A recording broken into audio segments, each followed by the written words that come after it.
Hello friends, welcome to my YouTube channel Kashi channel में आप सभी भक्तजनों का हार्दिक हार्दिक स्वागत है। फ्रेंड्स, जैसा कि हम सभी जानते हैं 2023 नया साल हमारी ज़िंदगी में आने वाला है। यह साल पूरा साल हमारे लिए खुशियों भरा हो, इसके लिए मैं गुरुजी पंडित प्रतिम मिश्रा जी की कथा में से कुछ उपाय लाई हूँ, जिसको आप अगर हमेशा करेंगे तो आपको लाभ मिलेगा। आपके घर में हमेशा खुशियाँ ही खुशियाँ होंगी। अब आपको करना क्या है ये मैं आपको बताती हूँ। आपको क्या करना है, नए साल से आप एक नियम बना लीजिए कि जब आप उठें, स्नान आदि कार्य से नियमित हो जाएं, तो जो घर का परिंदा होता है उसमें से थोड़ा सा जल एक पात्र में लें और घर के आंगन में आप छिड़कें। इससे ये होगा, यह जल आपके पितरों को नियमित जाएगा और वह तृप्त होकर आपसे हमेशा खुश रहेंगे और आपको शुभ आशीष देंगे। और अगर आप स्नान आदि कार्य से नियमित हो जाने के बाद सूर्य देवता को अर्घ देते हैं तो इस बात का ध्यान रखें कि जब अर्घ दें तो आप 8 इंच की डिस्टेंस में दें, ताकि और सूर्य देवता को देखते हुए जल समर्पित करें। जब आप सूर्य देवता को देखते हुए जल समर्पित करेंगे तो और जल चढ़ाएंगे, ओम सूर्य देवाय नमः आप मंत्र का जाप करिए और अपनी कामना बोलते हुए जल को चढ़ाइए। इससे यह होगा कि सूर्य देवता की रोशनी जब आप पर पड़ेगी तो अगर आपके रोग होगा तो रोग उनकी प्रातः काल की किरण पड़ने से ठीक हो जाएगा और आपकी जिस मनोरथ से आप जल चढ़ा रहे हैं वह मनोरथ आपका बोलने से सिद्ध हो जाएगा। आप इन बातों का ध्यान रखते हुए पूजा करें, आपको शुभ फल प्राप्त अवश्य होगा।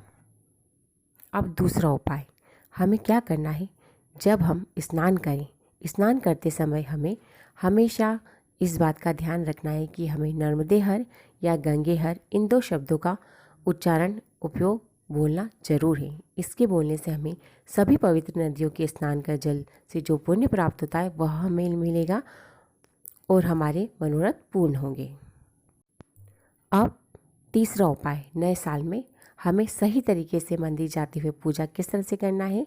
जब हम मंदिर जाएं, अगर हमारे पास चंदन होगा तो हम त्रिभुवन अवश्य बनाएंगे।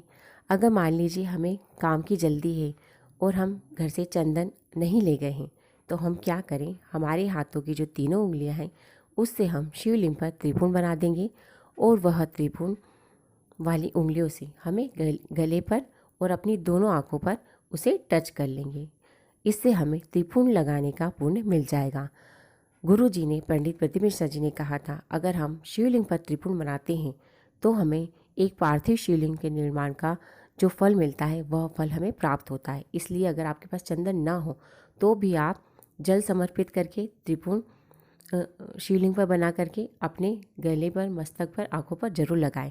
और अगर आप जल भी नहीं समर्पित करते हैं तो अपनी उंगलियां जरूर त्रिभुवन के रूप में फैलकर अपने ऊपर लगाएं। इससे आपको उसका फल अवश्य मिलेगा और आप पर भगवान महादेव जी की विशेष कृपा प्राप्त होगी। नए साल में शुरुआत करने का एक चौथा उपाय जो गुरु जी की कथा में बताया गया है, अगर आपके घर में कोई बहुत अधिक बीमार रहता है, लगातार ही बीमार रहता है, तो आप उसके लिए ये जरूर करें, आप उससे महीने में एक बार, जैसे 1 तारीख को शुरू कर रहे हैं तो अगले महीने की 1 तारीख को आप धतूरा हल्दी में करा हुआ डुबाकर शिवलिंग पर प्रदोष काल में अवश्य चढ़ाएं।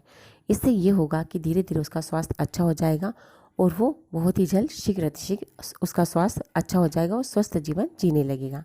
अब 5वां उपाय, अगर आप महादेव जी के मंदिर में जाते हैं तो आप क्या करें, आप किसी भी उद्देश्य से जाते हैं, सिर्फ दर्शन करने के लिए या पूजा करने के लिए या अपने काम को सिद्ध करने के लिए जाते हैं, भगवान जी से विनती करने, तो आप क्या करें, आप दर्शन कर लें, उसके बाद मंदिर से बाहर आ जाएं और मंदिर से बाहर आने के बाद 2 कदम 3 कदम आगे चलने के बाद वापस से पलटें, मंदिर में महादेव जी को देखें और उनसे कहें कि मैं इस उद्देश्य से बाबा आपके सामने आया हूँ, मेरी इस विनती को स्वीकार करें और मेरा काम पूर्ण करें। मुस्कुराते हुए उनसे यह विनती फिर कह दें और अपने घर की ओर आ जाएं। आप देखेंगे कि अगर आप मुस्कुराते हुए भगवान जी से विनती कर रहे हैं तो आपका काम शीघ्र अतिशीघ्र होने लगेगा और आप उस काम में आगे बढ़ जाएंगे।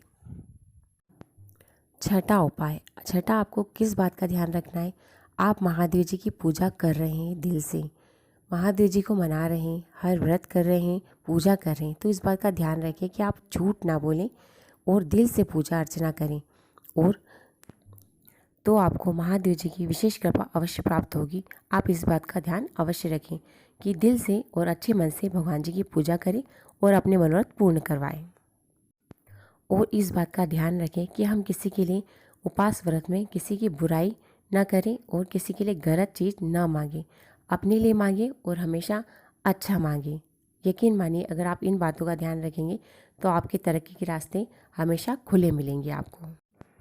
सातवां उपाय, अगर आप काम करते हैं और आपका काम होते होते अटक जाता है या आपको अधिक पैसे मिलने की उम्मीद होती है और कम पैसे मिलते हैं, इसी तरह से आपका जीवन यापन चल रहा है, तो आप क्या करें, नए साल में आप नियम बना लें कि बेलपत्री के वृक्ष के नीचे आपको एक तांबे के लोटे में जल लेना है और उसमें थोड़ा सा लाल चंदन डालकर आपको बेलपत्री की जड़ में समर्पित करना है। यह जल आप सोमवार के सोमवार कर सकते हैं, अपने हिसाब से नियम बना सकते हैं, या महीने में एक बार चढ़ा लें।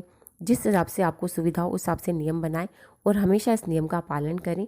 यकीन मानिए, अगर आप ये करेंगे तो बहुत जल्द आपको ऐसा प्रतीत होने लग जाएगा, आपके काम बनने लग जाएंगे, आपके काम में दिक्कतें जो आ रही हैं समाप्त हो जाएंगी और आपने जो सोचा है वही धनराशि आपको प्राप्त होगी और आपके मनोरथ पूर्ण होंगे। आठवां उपाय, अगर आप घर के काम में बहुत व्यस्त हैं, मतलब आपको घर का भी देखना है बाहर का भी देखना है, आपके पास बिल्कुल समय नहीं है कि आप मंदिर जाकर पूजा अर्चना कर सकें, तो आप क्या करें कि जब आप अपने काम से ही बाहर निकलते हैं तो मंदिर के शिखर के दर्शन कर लीजिए। सिर्फ इतना ही कर लेंगे तो ऐसा गुरुजी ने कथा में कहा है कि शिखर दर्शनम समस्त पाप नाशनम। सिर्फ शिखर के दर्शन करने से ही हमें महादेव की विशेष कृपा प्राप्त होगी और आप शिखर को देखकर ही अपनी कामना बोल सकते हैं ताकि आपके मनोरथ पूर्ण हो जाए। अगर आपके लिए ये वीडियो यूज़फुल रहे तो इसे लाइक, सब्सक्राइब और शेयर करना ना भूलें और अधिक से अधिक लोगों को इन उपायों के बारे में जानकारी अवश्य दें, ताकि अगर आप उपाय बताएंगे तो उसका भी लाभ आपको मिलेगा और आपके पुण्य इसको प्राप्त होगा और आपको शुभ फल प्राप्त होने लगेंगे। इस चैनल को लाइक, सब्सक्राइब और शेयर करना ना भूलें। Thank you.